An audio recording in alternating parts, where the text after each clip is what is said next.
আমরা জানি মির্জা ফখরুল সাহেব লন্ডনে অবস্থান করছেন বর্তমানে। তিনি সেখানে মূলত ৪ টা কারণে গিয়েছেন। প্রথমত তারেক রহমানের সাথে সাক্ষাৎ। মানে মেইন কারণ হচ্ছে তারেক রহমানের সাথে সেখানে সাক্ষাৎ করা।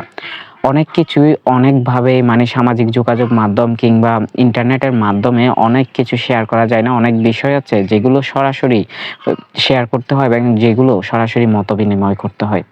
বিশেষ করে এমন কিছু দিক নির্দেশনা তিনি তারেক রহমান থেকে নিয়ে আসতে চান যেগুলো খুব মানে আঁচমকা হবে এবং খুব বেশি টুইস্টের জন্ম দিবে রাজনীতিতে।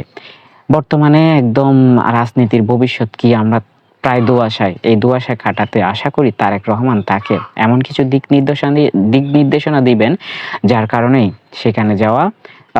তার দ্বিতীয়ত কারণ বেগম খালেদা জিয়ার চিকিৎসার ব্যবস্থা করা এবং বেগম খালেদা জিয়াকে প্রপার ট্রিটমেন্টের জন্য কথা হতে পারে যুক্তরাজ্যে যাওয়ার জন্য বেগম খালেদা জিয়া চেষ্টা করতেছেন এবং এগুলো সব ঠিকঠাক করে আসা।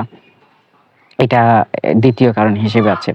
তৃতীয় কারণ হচ্ছে যুক্তরাজ্যে হয়তো উনার সাথে আরো বাইরের বিভিন্ন কূটনীতিকদের সাথে সাক্ষাৎ হতে পারে। বিশেষ করে যুক্তরাজ্যের বিভিন্ন যারা পাওয়ারফুল কূটনীতিক আছে তাদের সাথেও একটা আলোচনা হতে পারে সেখানে। চতুর্থ কারণ যেটা সেটা হচ্ছে সেখানকার বিএনপির যারা কর্মী আছে, নেতৃবৃন্দ আছে তাদের সাথেও ভালো একটা আলোচনা এবং ভালো কিছু দিক নির্দেশনা নিয়ে আসার জন্যই তিনি সেখানে যেতে পারেন। এই ৪ টা কারণকেই মূলত মাথায় রেখে যাওয়া হয়েছে মির্জা ফখরুল ইসলাম আলমগীরের লন্ডনে।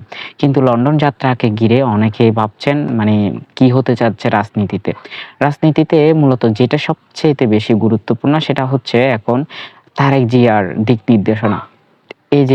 এই যে মানে কখন নির্বাচন হবে, বিএনপি কি আদৌ নির্বাচনে জিতে পুনরায় ক্ষমতায় আসতে পারবে কিনা, মানে এই সরকার কি তারা সহসায় নির্বাচন দিবে, কোন দিকে যাচ্ছে বিষয়টা নিয়ে সম্পূর্ণ দেশবাসী যখন দুয়াশায় তখন তারেক জিয়ার দিক নির্দেশনা নিশ্চয়ই প্রয়োজন যার কারণে গিয়েছেন। আমরা জানি তারেক জিয়া খুব সুচতুর এবং বুদ্ধিমান একজন লোক।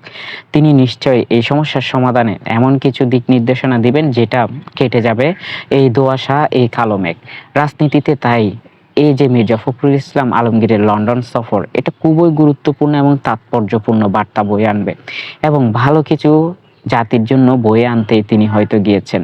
মির্জা ফখরুল ইসলাম আলমগীরের সাথে তারেক জিয়ার সেই সাক্ষাৎকার কি হয় পরবর্তীতে তিনি যখন আসবেন তখন আমরা দেখতে পাবো বিএনপির পরবর্তী কর্মসূচিগুলো কোন দিকে যাচ্ছে এবং কোন দিকে যাচ্ছে রাজনীতি।